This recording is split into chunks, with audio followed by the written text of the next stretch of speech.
ছাড়া এই পৃথিবীতে কিছুই হয় নাই, রক্ত দেওয়া ছাড়া কিছু হয় নাই।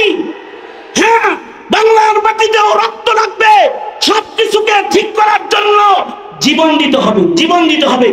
আর এই রক্তের উপরেই নির্ভর করে চতুর্পাশে ভারতের যে মহড়া রয়েছে, এ মহড়া ভেঙে যদি দিল্লির লাল কেল্লায় কায়মার পতাকা উড়াতে চাও, তাহলে বাংলাদেশকে খিলাফত আলা মিনহাজিন নবুওয়াত প্রতিষ্ঠার ময়দানে ঝাঁপায় পড়তে হবে।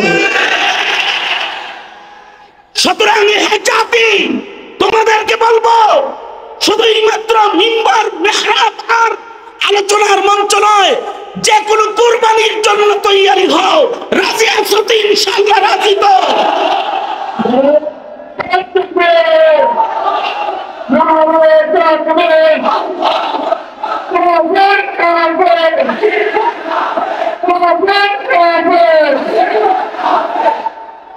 মুসলমানের আল্লাহর মাহবুব হওয়ার রাস্তা খোলা মাত্র দুইটা, 3 নাম্বার কিছু নাই, হয়তো শহীদ নয়তো গাজী। হ্যাঁ, জোরে বলেন হয়তো শহীদ, জোরে বলেন হয়তো শহীদ। বিড়ালের বাচ্চা হয়ে বেঁচে থাকার কোন রাস্তা নাই মুসলমানের, হয়তো শহীদ নয়তো গাজী, এছাড়া আর কোন রাস্তা খোলা নাই। যদি বেঁচে থাকতেই হয়, শাহাদাতের রক্তের নজরানার উপরে গাজীর পতাকা কাঁধে করে বেঁচে থাকতে হবে, এমন বেঁচে থাকার কোনো অধিকার নাই।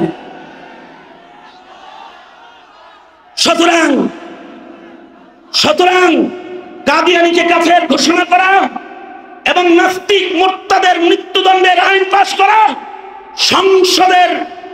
সংসদে উলামায়ে দ্বীন তথা দ্বীনের আধিক্যকে প্রতিষ্ঠা করা, খেলাফত আলা মিনহাজিন নবুওয়াকে জমিনে বাস্তবায়ন করা, মুসলমানের শিক্ষা সিলেবাসকে ইমানের শিক্ষা সিলেবাস করা, সংবিধানকে সম্পাদনা করে 17 কোটি মুসলমানের সংবিধান করা, এই সকল বিষয়ে যদি কোন ডাক আলেমরা দেয়, সবাই ময়দানে ঝাঁপায় পড়তে রাজি ইনশাআল্লাহ। বৃহত্তর ময়মনসিংহ ইত্তেফাকুল উলামা আয়োজিত মহতি ঐতিহ্যবাহী সিরাত সম্মেলনের মোহতারাম সাদর, মোহতারাম সভাপতি, উপস্থিত হযরত বুজুর্গ উলামায়ে কেরাম, সম্মুখপানে সমবেত দ্বীন প্রিয়, ইসলাম প্রিয়, দিনদার ইমানদার মুমিন মুসলমান ভাইরা, পর্দার আড়াল থেকে আলোচনায় শামিল মা বোনেরা, বিশ্বজগতের মালিক, বিশ্ব প্রতিপালকের বিশ্ব দরবারে কালিমাত শুকর যে মহান রব্বুল আলামিন আকাবিরদের একটি মজলিসে সিরাতুন নবী সাল্লাল্লাহু আলাইহি ওয়াসাল্লাম শিরোনামে আমাদেরকে আল্লাহ তাআলা একত্রিত হওয়ার তৌফিক দান করেছেন। কালিমাতুশ শুকর পড়ি, শুকরিয়া আদায় করি, জবান খুলে মুহাব্বতে বলি আলহামদুলিল্লাহ। মুরব্বীরা আলোচনা করেছেন এবং আমার পরেও বড়রাই কথা বলবেন। মাঝখানে কিছু সময় মুরব্বীদের নির্দেশে ছোট্ট করে একটি সবক তাকরার করার মানুষে আয়াত হাদিস আপনাদের সামনে পেশ করেছে। খুব সংক্ষেপে কিছু কথা। এই পৃথিবীতে সব মানুষ আল্লাহর কাছে প্রিয় না। কিছু মানুষ তার বিবির কাছে প্রিয়, কিছু মানুষ সন্তানদের কাছে প্রিয়, কিছু মানুষ আছে তারা তাদের দলের কাছে প্রিয়, কারণ তারা বিবি বাচ্চার হক আদায় করে, দলের হক আদায় করে। নেতা তার হক আদায় করে, কর্মী হিসেবে নেতার কাছে সে প্রিয়, দলের জন্য সময় দেয়, দলের জন্য অর্থ ব্যয় করে, দলের জন্য রক্ত ব্যয় করে, দলের জন্য প্রয়োজনে জীবন দেয়। দল তাদের উপরে খুশি, এক সময় তাদেরকে পদোন্নতি দেয় অথবা সংসদ সদস্যের পদ তাকে উপঢৌকন হিসেবে দেয় অথবা তাকে মন্ত্রিত্বের পদ দান করে। কিছু মানুষের উপরে সরকার খুশি থাকে, সরকারের কর্মচারী হিসাবে সে সরকারের পা চাটা গোলাম হয়, সরকারকে খুশি করে যায়, প্রয়োজনে জুলুম করে, অত্যাচার করে, খুন করে, গুম করে, মানুষ হত্যা করে, নির্দোষকে পাহারা দিয়ে জেলখানায় ঢুকায় আর দোষীকে পাহারা দিয়ে বিদেশ তাড়ায় দেয়, বিদেশ পালাবার রাস্তা খুলে দেয়,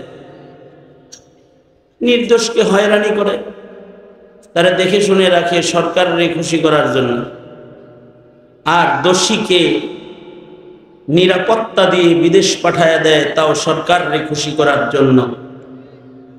এতে তার যা করণীয় সব করে।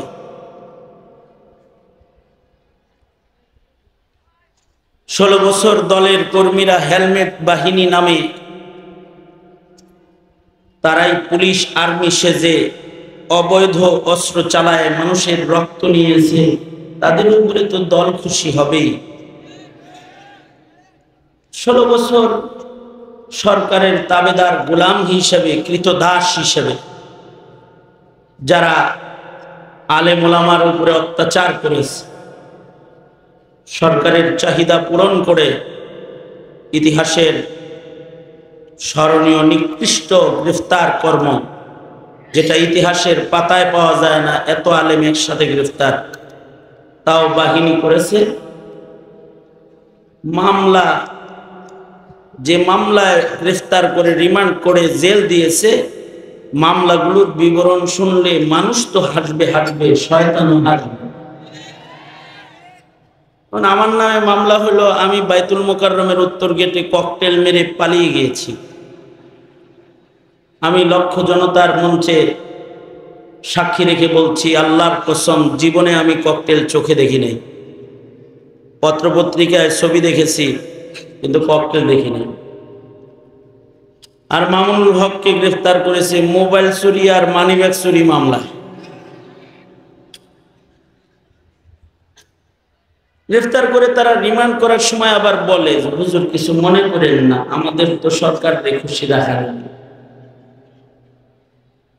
তাদের উপরে সরকার খুশি হয়ে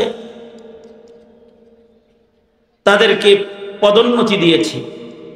কাউকে পুলিশ প্রধান, কাউকে ডিবি প্রধান, কাউকে র্যাব প্রধান পদ তারা পেয়েছে সরকারের গোলামি করে। কিছু মানুষের উপরে ভারত খুশি, দাদা খুশি, যেমন শেখ হাসিনা। তার উপরে সবাই নারাজ থাকলেও মোদি নারাজ না, খুশি। কেউ জায়গা না দিলেও মোদির ঘরে জায়গা আছে, মোদি খুশি। কোন দেশে তার বসবাসের জায়গা না হলেও ভারতে বসবাসের জায়গা আছে, কারণ তার উপরে ভারত খুশি। অবশ্য গোটা দেশ নারাজ, গোটা দেশ নারাজ বিধায়ী মাটি দিয়ে হেঁটে যাওয়ার সুযোগ পায় নাই, উড়াল দিয়ে চলে পালিয়ে গেছে। কোন মানুষের নজরে পড়লে, কিছু সাথে না থাকলে থুথু মারার সম্ভাবনা আছে।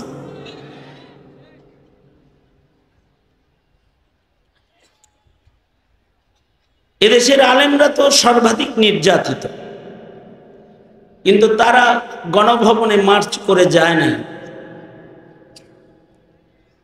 72 সাল থেকে আমাদেরকে রাজাকার বলে, টুপি আর দাড়ি, পাঞ্জাবি, এরা সব রাজাকার। কওমি মাদ্রাসার ছাত্র আলেম ওলামা রাজাকার বলে তাদের গালি দেয়, রাজাকারের বাচ্চা বলে। কিন্তু আলেমদের ধৈর্য বেশি, তারা গালির জবাবে পাল্টা গালিও দেয় না, দাওয়াও দেয় না। কিন্তু আল্লাহ খুশি নন। যার অনেক সুন্দর চেহারা তার উপরে আল্লাহ খুশি নন। আল্লাহ তাআলা খুশি, যার ঈমান আছে তার উপরে।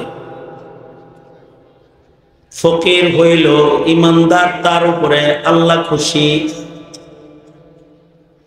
দেখতে অসুন্দর হলো লোকটা ঈমানদার, ঈমানদারের অভিভাবককে জোরে আওয়াজ করে বলে ঈমানদারের উপরে আল্লাহ তাআলা খুশি। একজন ঈমানদার যতক্ষণ জমিনে থাকবে ততক্ষণ লা তাকুমুস সাআহ, কিয়ামত হবে। আর সর্বকনিষ্ঠ ঈমানদারকেও আল্লাহ তাআলা ভালোবাসেন। একেবারে এই উম্মতের সর্বকনিষ্ঠ ঈমানদারকে আল্লাহ তাআলা এমন পৃথিবীর 10 পৃথিবীর সমান জান্নাত দান করবেন।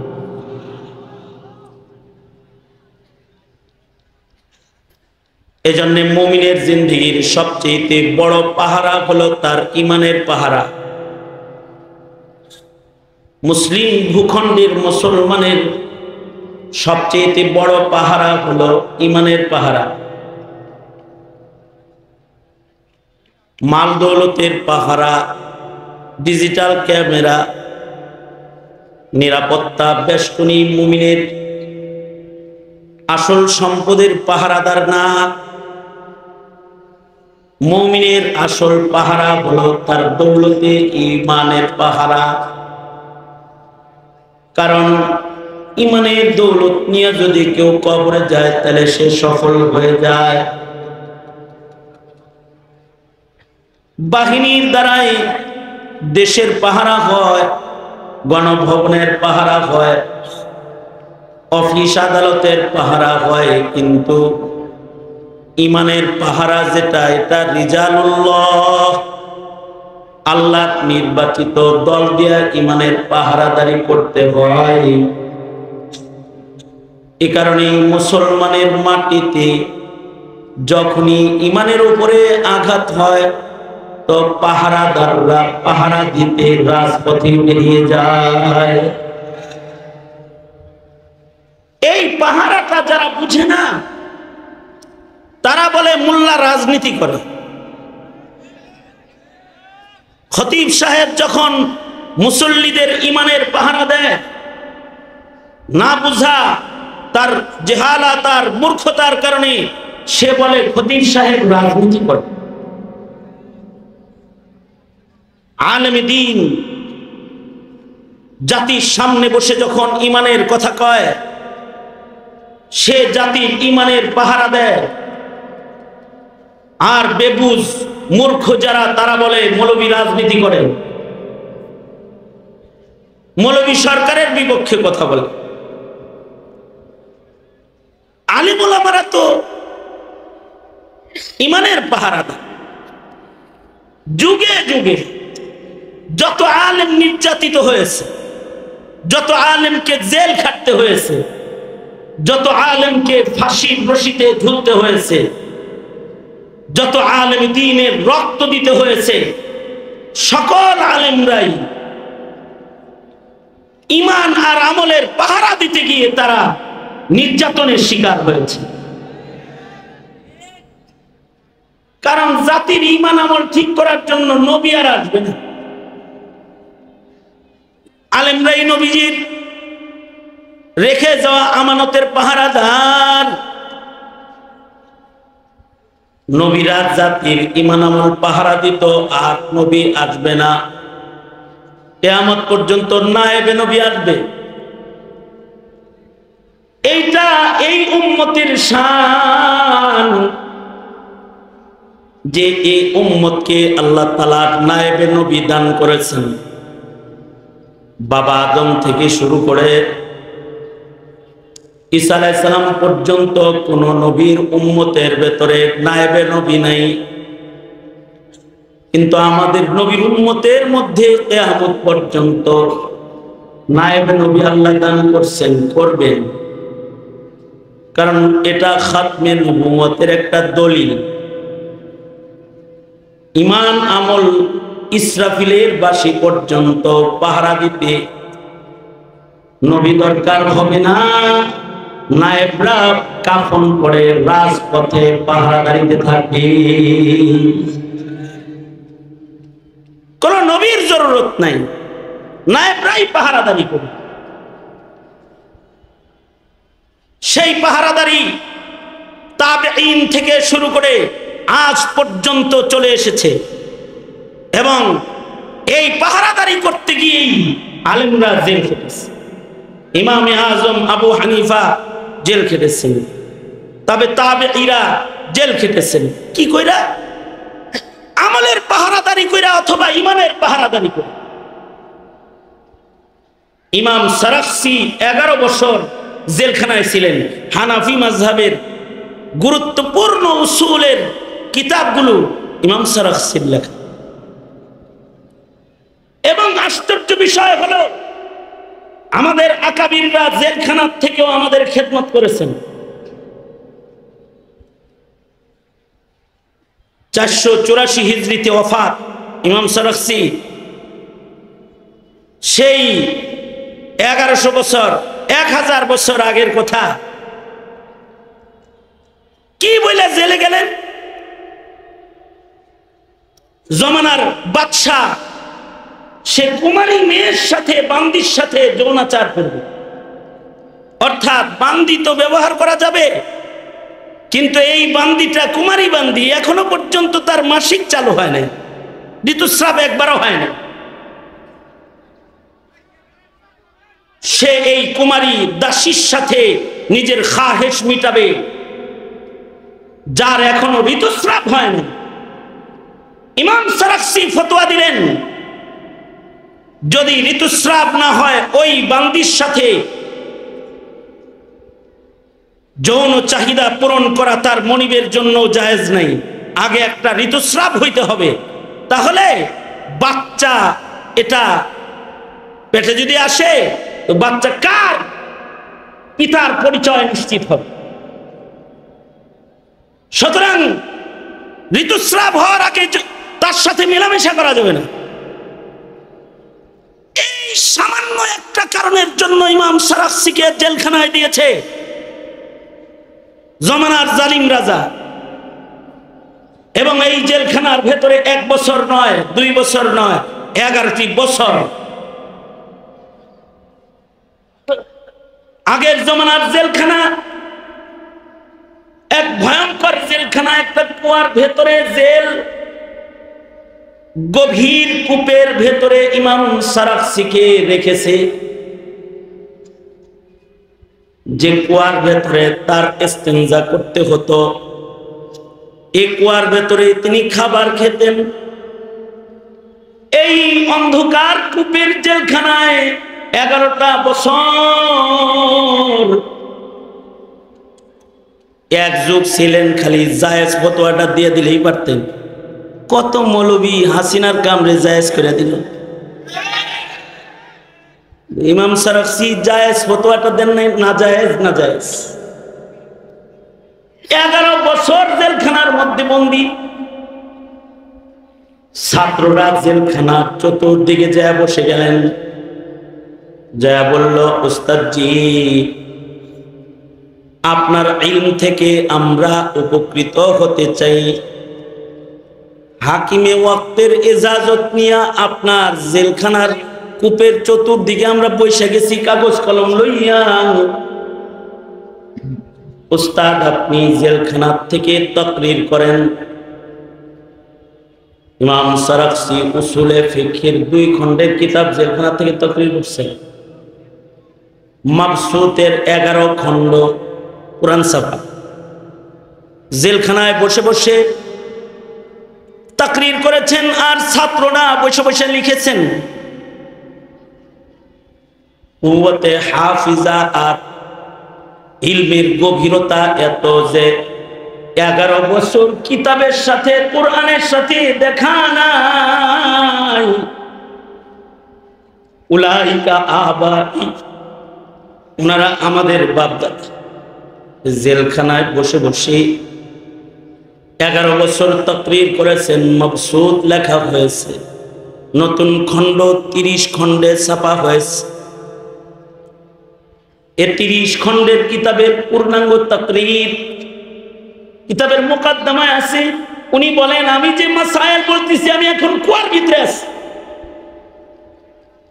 কূপের ভেতরে বসে বসে তাকরীর করেছেন, কিন্তু ওনারা মুখলিসিনদের সরদার। গভীর কূপে বসা তাকরীরকে আল্লাহ তাআলা জমিনের উপরে রেখে দিয়েছেন।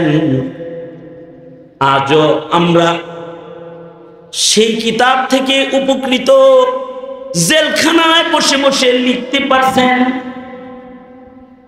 কিন্তু জমানার ইনহিতাত আমরা এসি ঘরে বসে পড়তে পারি না। উনি জেলখানায় বসে বসে শাগরেদদেরকে লেখাইছেন আর কিতাব রচনা হয়েছে। এসি রুমে বসে পড়ার মতো ভাগ্য আমাদের নাই।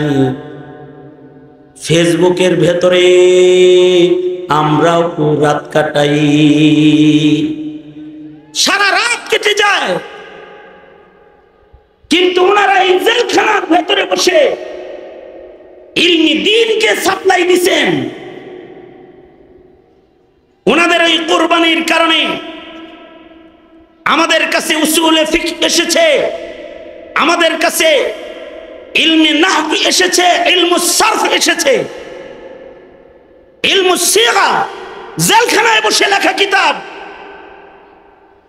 যে আমাদের আকাবির জেলখানায় বসে কিতাব রচনা করেছেন। কি বইলা জেলে গেছেন যে বান্দির সাথে তুমি নিজের খাহেসাত মিটাইতে পারবে না হায়া যাওয়ার আগে, বাস এতটুকুন মাসালা আমলের যায়। এইটার কারণে জেল।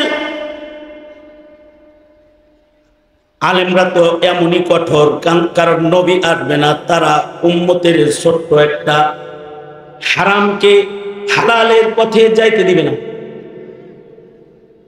যেখানে ছোট্ট একটা হালাল আমলকেও হারাম তরিকায় হইতে উম্মত দিবে না, সেইখানে ইহুদির দালাল যারা, তারা মুসলমানের মাটিতে নাস্তিকের চাষাবাদ করতে চায়, কাদিয়ানির চাষাবাদ করতে চায়, ইসলাম মিটায়ে বহুত্ববাদকে জমিনে প্রতিষ্ঠা করতে চায়। মৌলবী চুপ থাকবে কেমনে? তোমরা যারা বুঝো না তারা বুঝবাও না কোনোদিন, মোল্লাই বুঝে, বুঝো না তোমরা। জাতির ঈমান নিয়ে যখন টানা হেঁচড়া করে তখন তুমি চাকরির চিন্তা করো, জাতিকে যখন কাদিয়ানি বানায় তখন পুলিশের পোশাক পরে মুসলমানের দেশের নাগরিক হয়ে তুমি কাদিয়ানির পক্ষে কাজ করো। 22 দিন রিমান্ড ছিল আমার, 22 দিনের রিমান্ডের ভেতরে এক পুলিশের আজব প্রশ্ন, হুজুর কাদিয়ানিরা কি আসলেই কাফের? হাত তো হ্যান্ডকাপ লাগান না পিছনে, আর সামনে হইলো হকি স্টিকার স্ট্যাম্প লয়ে জিগাইতেছে। মনে মনে বলি যে হাতগুলো যদি খোলা থাকতো রে, তাহলে এখন আগে তোর একটা বক্সিং দিয়ে তোর নাকের বদনাটা খুলে দিতাম। তুই বলস কাদিয়ানি কি আসলেই কাফের? আমি বললাম হ্যাঁ কাফের। কেন কাফের? এই কারণে কাফের। তারপরে বলে জিনিসটা আর একটু সলিউশন করে চলা যায় না তাদের লগে, কাদিয়ানির লগে সলিউশন করে চলবো।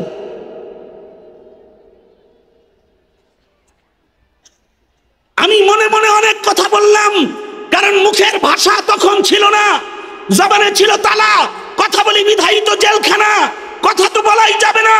কিন্তু তখন মনে মনে চিৎকার হইতেছিল, রক্তক্ষরণ হওয়া চিৎকার, আহারে তোর মতো পাঠাকে কে যে এই সরকারের অফিসারের চেয়ার দিল?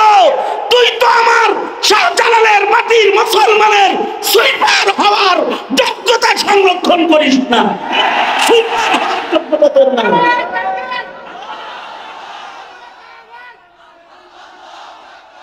যখন এই মাটির পুলিশ অফিসার কাদিয়ানি কাফের এটা জানে না, যখন এই মাটির ওসি ডিসি নাস্তিকের বিচার হওয়া উচিত জানে না, তখন তো নির্যাতন হবেই, তখন তো জেল জুলুম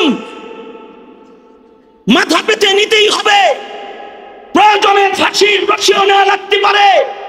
তবে হে নায়েবে নবীর কাফেলা, তোমাদেরকে বলছি, একটা হালাল কাজকে সুন্নাত তরিকার বাইরে না করতে দিয়ে যদি 11 বছর শাস্তি জেলে থাকতে পারে, ইমাম ইবনে তাইমিয়ার জানাজা যদি জেলখানা থেকে বের হতে পারে, সকাল বেলায় জানাজা বের হয়েছে, সন্ধ্যা বেলায় দাফন হয়েছে, লক্ষ লক্ষ নারী পুরুষ যদি ইবনে তাইমিয়ার দেহের উপরে, মৃত দেহের উপরে কাপড় ছোঁয়া, সে কাপড় ঘরে রাখাকে নিয়ামত মনে করতে পারে, তাহলে মনে রাখবে যারা ইমানদার তাদের জিন্দেগি এমনই, প্রয়োজনে জেল হবে, প্রয়োজনে ফাঁসি হবে, বাতিলকে বাংলার মাটিতে প্রতিষ্ঠা করতে দেওয়া যাবে না।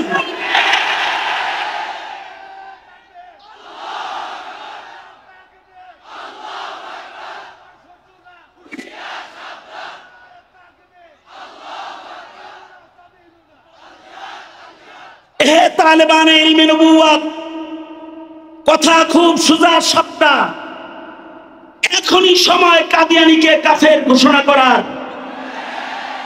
আওয়াজ করে জোরে বলো, ঠিক না ঠিক? জোরে বলো।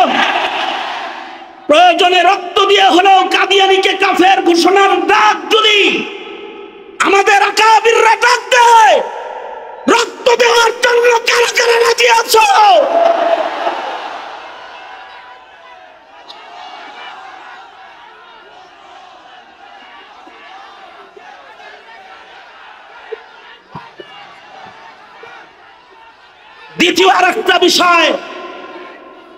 দ্বিতীয় আরেকটা বিষয় হলেই, আমি যে কথাটা আমার আলোচনার ভেতর দিয়ে সুস্পষ্ট করেছি, সেটা হলো এই মাটির পুলিশ অফিসার নিজেও জানে না কাদিয়ানী কাফের।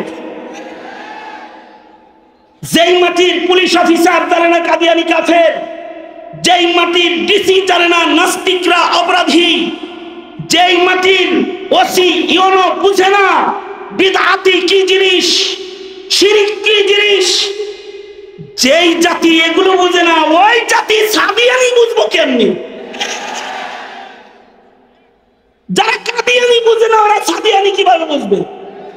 কাদিয়ানি বোঝা হলো সোজা, সাদিয়ানি বোঝা হলো খুব ডাকা। কারণ সাদিয়ানি আজকের মাহফিলেও এখানে বসা আছে, তাকে চেনা যায় না, ওটা সাদিয়ানি। যারা কাদিয়ানি চিনে না, নাস্তিক মুরতাদ চিনে না, তারা সাদিয়ানি কিভাবে চিনবে? সুতরাং এই জাতিকে কাদিয়ানি, সাদিয়ানি, নাস্তিক, মুরতাদ, বেঈমান চিনাইতে শুধুই মাত্র গর্জন আর মাহফিল যথেষ্ট নয়। এইটা চিনাইবার জন্য 17 কোটি মুসলমানের মাটির স্কুল, কলেজ, ইউনিভার্সিটির ভেতরে দ্বীনিয়াতকে প্রবেশ করাইতে হবে, নবী চিনানোর ইলম প্রবেশ করাইতে হবে, ওয়াহদানিয়ত চিনানোর ইলম প্রবেশ করাইতে হবে। ইত্তেফাকুল উলামা শুধু নয়, বাংলাদেশে যেখানে যাই সেখানেই বলি, মুরব্বীরা এখন ডাক দেন, এখন আবার শিক্ষা কমিশন সুন্দর করে গঠন করে 17 কোটি মুসলমানকে ঈমান শিখানোর সময় এসেছে। হয়তো তোমরা সিলেবাসের ভেতরে এই গোমাতা আর ট্রান্সজেন্ডার আর কি বলে এটাকে ডারউইন, যেগুলো ঢুকায় রেখে গেছে, এগুলোকে বাদ দিয়ে হয়তো দ্বীনিয়াত এর ভেতরে প্রবেশ করাবে, অন্যথায় এ জাতি শিক্ষা মন্ত্রণালয়ের দিকে মার্চ করবে। কারণ জাতিকে ঈমানের ব্যাপারে মূর্খ করে গড়ে তোলা হয়েছে। সংসদে বসে জাতির প্রতিনিধিত্ব যারা করে তারাও কাদিয়ানি সম্পর্কে জানে না, তারা নাস্তিক মুরতাদ সম্পর্কে জানে না। কারণ ঈমান কোন পথে চলে যায়, ঈমান কেমনে হিফাজত হয়, এটা প্রজন্মের মুসলমানরা এখন বুঝে না। শুধু মামুনুল হক গর্জন দিল, আর একটা তকবীর মাল্লা, জুনায়েদ আল হাবিব গর্জন দিল, আর একটা তকবীর মাল্লা, তাতে হবে না। রক্ত ছাড়া এই পৃথিবীতে কিছুই হয় নাই, রক্ত দেওয়া ছাড়া কিছু হয় নাই। হ্যাঁ, বাংলার মাটিতেও রক্ত লাগবে, সবকিছুকে ঠিক করার জন্য জীবন দিতে হবে, জীবন দিতে হবে। আর এই রক্তের উপরেই নির্ভর করে চতুর্পাশে ভারতের যে মহড়া রয়েছে, এ মহড়া ভেঙে যদি দিল্লির লাল কেল্লায় কায়মার পতাকা উড়াতে চাও, তাহলে বাংলাদেশকে খিলাফত আলা মিনহাজিন নবুওয়াত প্রতিষ্ঠার ময়দানে ঝাঁপায় পড়তে হবে।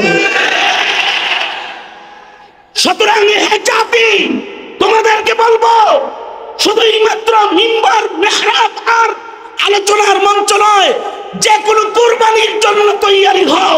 রাজি আছো তো? ইনশাআল্লাহ রাজি তো?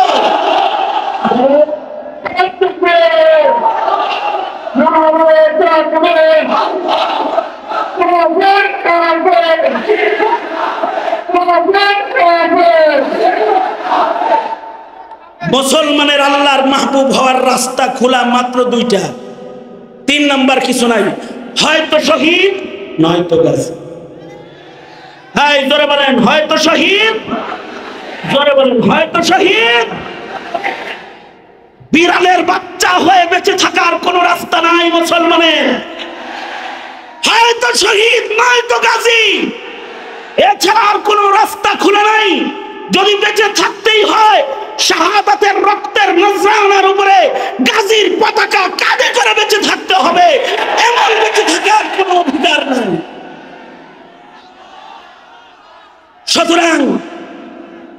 সুতরাং কাদিয়ানীকে কাফের ঘোষণা করা এবং নাস্তিক মুরতাদের মৃত্যুদণ্ডের আইন পাশ করা, সংসদে উলামায়ে দ্বীন তথা দ্বীনের আধিক্যকে প্রতিষ্ঠা করা, খেলাফত আলা মিনহাজিন নবুওয়াকে জমিনে বাস্তবায়ন করা, মুসলমানের শিক্ষা সিলেবাসকে ইমানের শিক্ষা সিলেবাস করা, সংবিধানকে সম্পাদনা করে 17 কোটি মুসলমানের সংবিধান করা। এই সকল বিষয়ে যদি কোন ডাক আলেমরা দেয়, সবাই ময়দানে ঝাঁপায় পড়তে রাজি ইনশাআল্লাহ। আল্লাহ সবাইকে কবুল আর মঞ্জুর করুন, আমিন। আখিরু দাওয়ানা আলহামদুলিল্লাহি রাব্বিল আলামিন। আসসালামু আলাইকুম ওয়া রাহমাতুল্লাহি ওয়া বারাকাতুহু।